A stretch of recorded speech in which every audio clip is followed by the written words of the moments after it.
It's such an honor and a privilege to be invited to be here. Thank you very much. 15 years ago, British Council started a project called Creative Lives. I think that was what started all of these creative initiatives, because it started 15 years ago. And I was privileged to be among the first 100 young creative entrepreneurs in Nigeria to benefit from that project. Yes, and I can confidently tell you that part of my success in the creative industry started because of Creative Lives. I remember very well the theme for the project. This was at the Lagos Business School. It was titled Talent is Not Enough. Yes. So you're very talented, but you're not making money from it. So the idea was, you know what, we need to pull these guys into a space, you know, find out what is it that they can do and then help them out so that they can succeed with their talents. And I think that pretty much is what the British Council is trying to achieve here. You know, so congratulations to those of you who are graduating today. Please, can I see the graduating students today? Those of you who are graduating today, please clap for yourselves. And then I need you guys to repeat after me. Please say Wahala. Wahala. Say Wahala. Wahala. Because that is where you people are going to.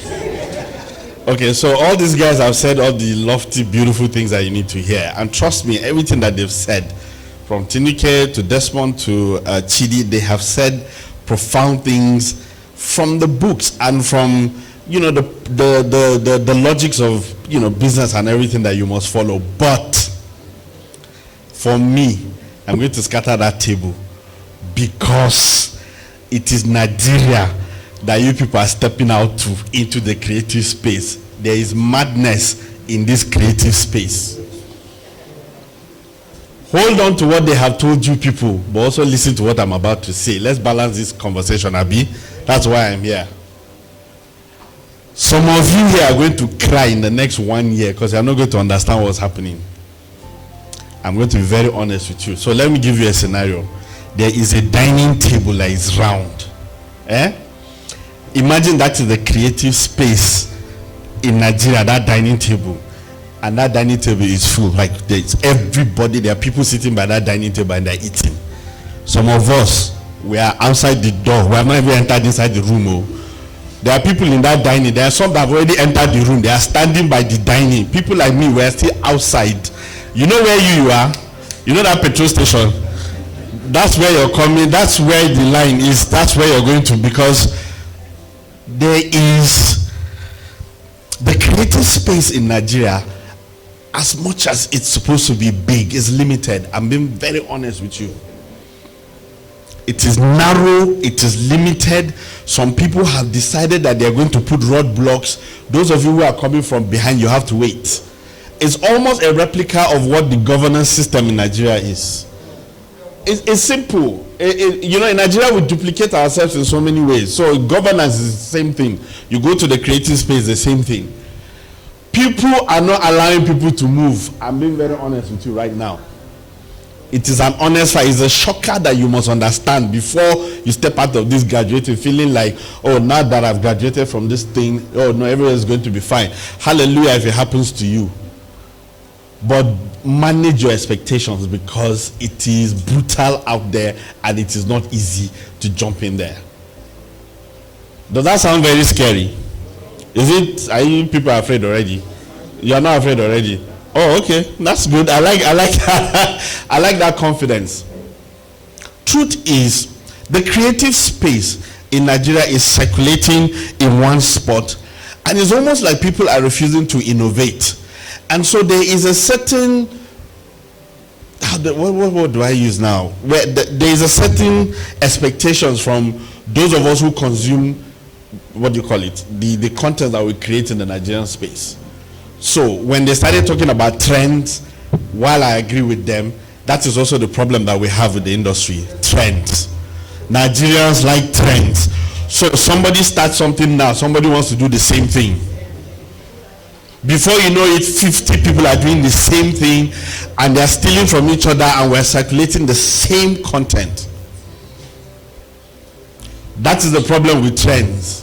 That's what I have a problem with. There's nothing wrong with it. It just says to you, this is what's happening at this spot right now. So how do you deal with this situation?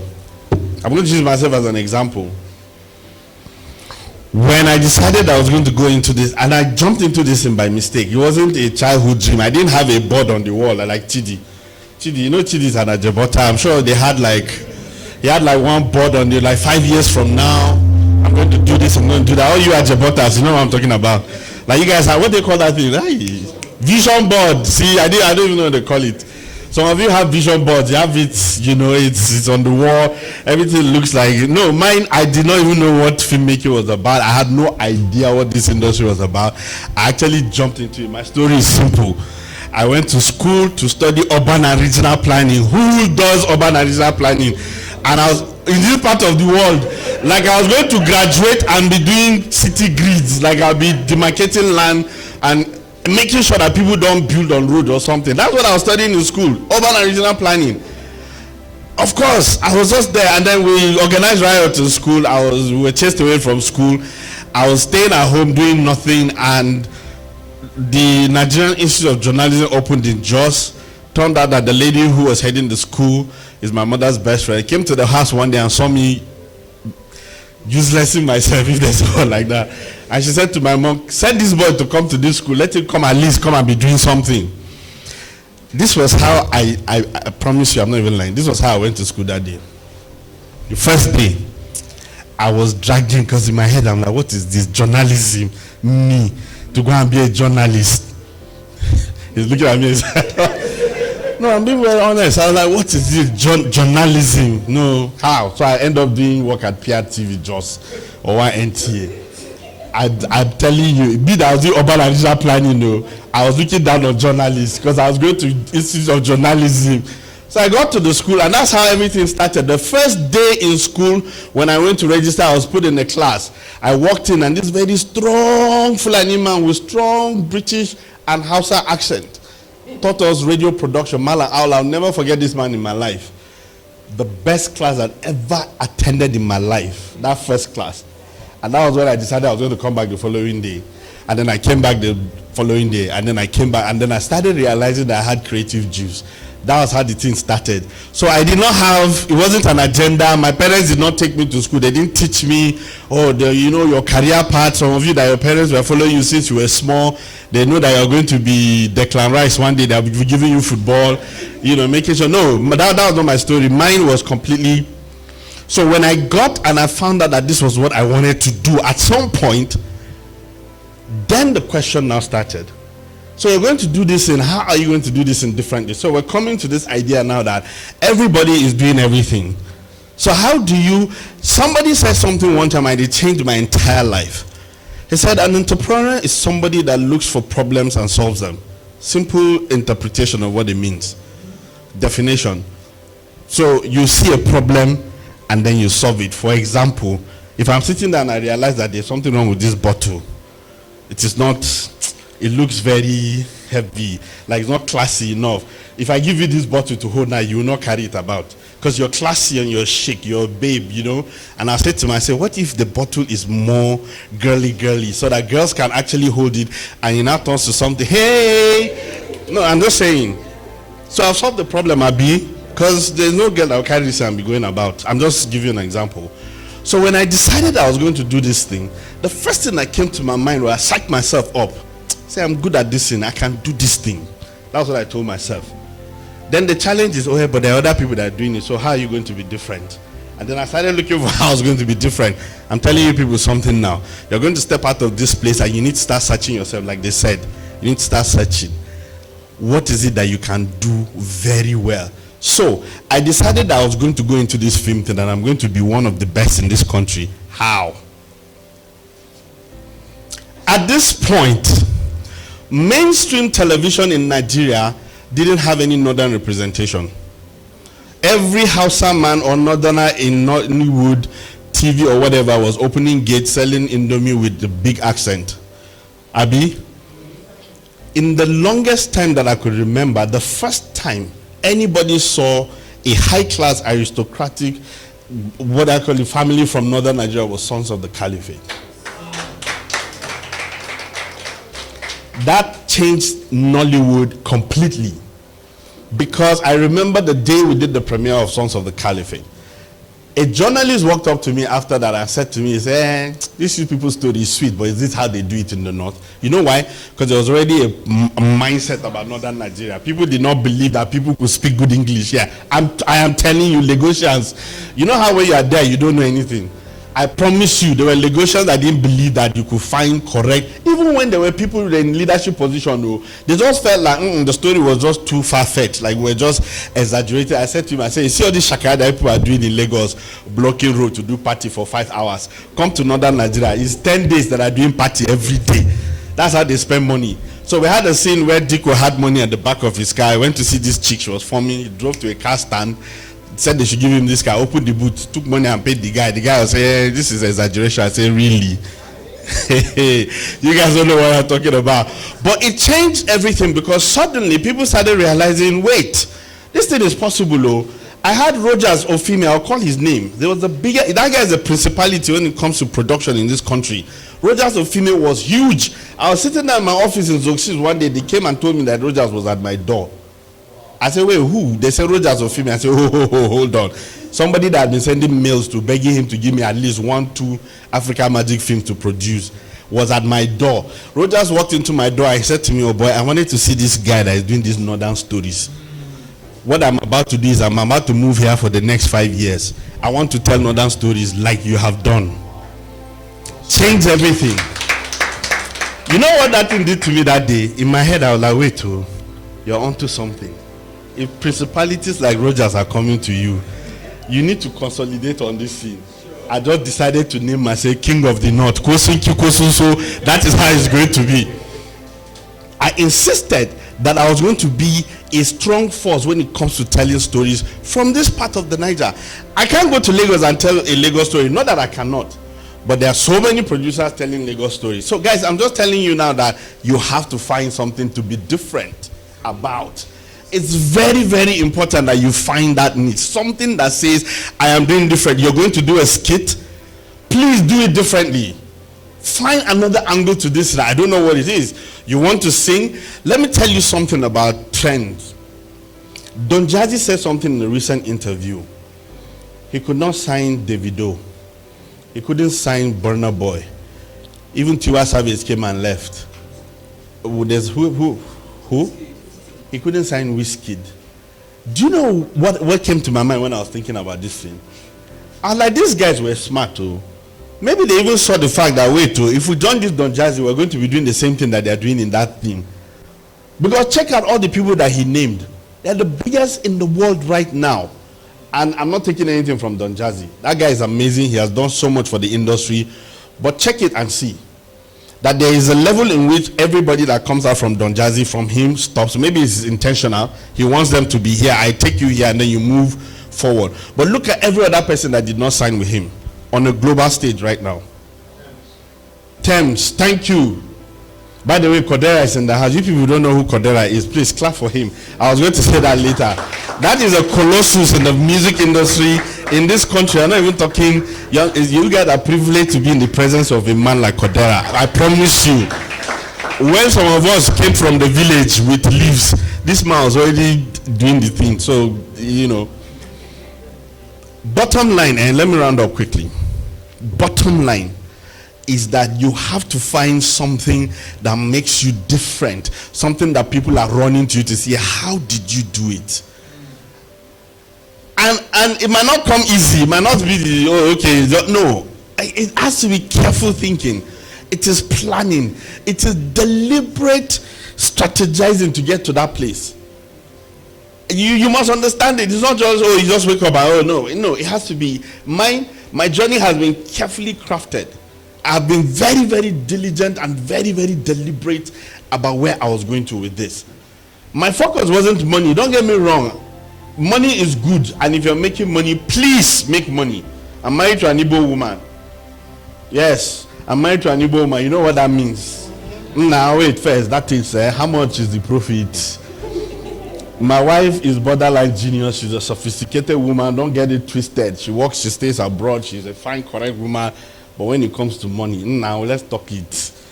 How much is coming? How much is going? You know, me, I am the reckless type. I was brought up in a way where money did not matter anything.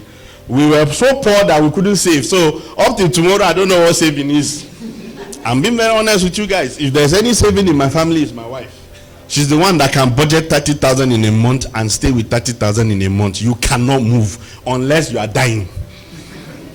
That is how God paired us. Me, you see me. Money entered now. Oh, let's go. That is me. We spend it because that's how it works for me.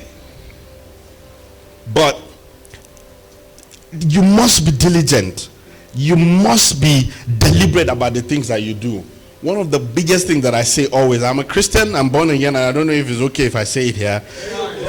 My biggest act of worship is excellence. You see me, I cannot pray for 1 hour, and I'm being very honest with you guys. The way I communicate with God, I could be driving from here to my house in Dawaki and we have a conversation with God. Before I get home, he says things to me. I understand that. There's a level in which I go to. Don't get me wrong. Prayer is important. My wife can do 12 to 6 a.m. But me, after the first 20 minutes, I like the words that you can't find. You know how you, okay, so what am I going to say now? So you just start doing the blah, blah, blah, blah, but in my heart, God knows that we have communicated. But you see, excellence, when it comes to anything that has to do with me, my integrity, anything that has to do with God reflecting in me, it is excellence. I don't care how you say it. I will not compromise because I won't. It's not possible. I'd rather go hungry than compromise because I want to put money in my pocket.